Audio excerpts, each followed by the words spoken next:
দিনের শুরু আর দিনের শেষ দুটোই আমার রান্নাঘর থেকেই হয় বলতে পারো। তবে সারাদিনের কাজের মধ্যে ভালোই কেটে যায় সময়টা। এখন কিন্তু এই জীবনটার সাথেই ভালোই মানিয়ে গুছিয়ে নিয়েছি।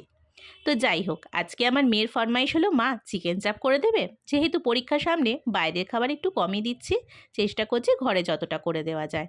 তো তার জন্য আমি দেখো পেঁয়াজ, আদা, রসুন, কাজু আর চারমগজ একসাথেই বেটে নিয়েছি। আর চিকেনটা আগে থেকেই আমি পরিষ্কার করে নিয়েছিলাম ধুয়ে। আর এই যে লেগ পিস দেখছো, এটা আমার মেয়ের ভীষণ পছন্দের। এবার দিয়ে দিচ্ছি পরিমাণ মতো নুন, দিয়ে দেবো একটু লঙ্কার গুঁড়ো। 4টে কাঁচা লঙ্কা বাটা ছিল, তবুও একটু লঙ্কার গুঁড়ো দিয়ে দিলাম, কারণ প্রায় এখানে 1 কেজির উপর মাংস ছিল, তো সেই অনুযায়ী ঝালটা দিলাম আর কি। তোমরা তোমাদের মতন দেবে। আর দিয়ে দেবো ফ্যাটানো টক দই। আর দিয়ে দিচ্ছি এখানে গুঁড়ো দুধ।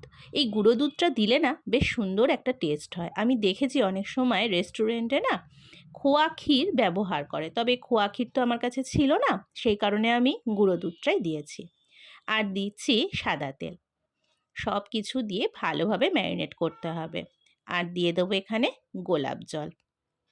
গোলাপ জলটা দিলে বেশ সুন্দর একটা গন্ধ হয়। কেওড়া জলও তোমরা দিতে পারো, তবে আমি দিইনি। এত কিছু দিয়ে রান্না করতে গিয়ে না নিজেকে মনে হচ্ছিল হোটেলের শেফ। অবশ্য অত ভালো রান্না আমি করতে পারি না, কিন্তু তবুও যাই হোক, সবাই খেয়ে বলে ভালোই হয়েছে। আচ্ছা, আর দিয়ে দিলাম এখানে বিরিয়ানি মশলা। এটা কিন্তু মাস্ট, এটা না দিলে টেস্ট আসবে না ভালো। আর কেউ যদি হোমমেড বিরিয়ানি মশলা বানাতে পারো সেটা তো আরোই ভালো। আর দিয়ে দিয়েছি কালারের জন্য একটু কাশ্মীরি লঙ্কার গুঁড়ো। আর এই যে এনাকে না দিলে কিন্তু ঠিকঠাক গন্ধই আসবে না, মিঠা আতর। আমরা যে সুন্দর গন্ধটা পাই চিকেন চাপে, সেটা কিন্তু আসলে মিঠা আতরেরই। সব কিছু দিয়ে ম্যারিনেশন করাটা তোমাদের দেখালাম না, কারণ সেটা জায়গাটা ছোট হয়ে যাওয়ার কারণে প্রায় যুদ্ধকালীন পরিস্থিতিতে আমি ম্যারিনেট করলাম, সেটা আর তোমাদের ক্যামেরায় দেখালাম না।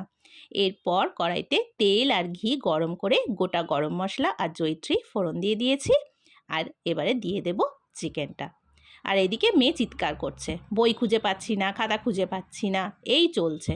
আবার এই বইয়ের র্যাকটা ভালোভাবে গুছিয়ে দিয়ে গেলাম, যাতে ওর খুঁজে পেতে অসুবিধা না হয়। এই করে। আর এদিকে দেখো চিকেনটা আমি বসিয়ে দিয়েছি। একটু নাড়াচাড়া না করলে তো চিকেনটা নিচে দিয়ে ধরে যাবে, কারণ আলাদা করে কিন্তু আমি চিকেনে কোনো জল দিই না চিকেন চাপে, কারণ অনেকটা দই দেওয়া থাকে তো, সেই কারণে দইয়ের থেকে অনেক জল বেরোয়। আর চিকেনের নিজস্ব জল তো আছেই। সব মিলিয়ে চিকেনটা কিন্তু এতেই রান্না হয়ে যায়।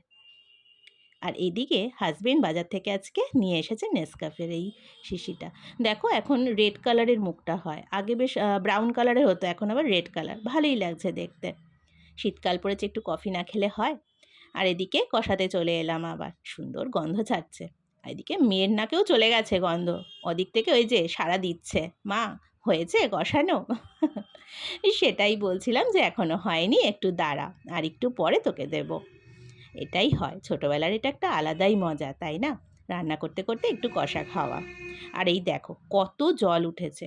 আমি কিন্তু আলাদা কোনো জল দিইনি, কষাতে কষাতে চিকেনের জলটা একদম শুকিয়ে যাবে। সামান্য একটু মিষ্টি দিয়ে দিয়েছিলাম, তারপর নামিয়ে নিয়েছি গরম গরম চিকেন চাপ।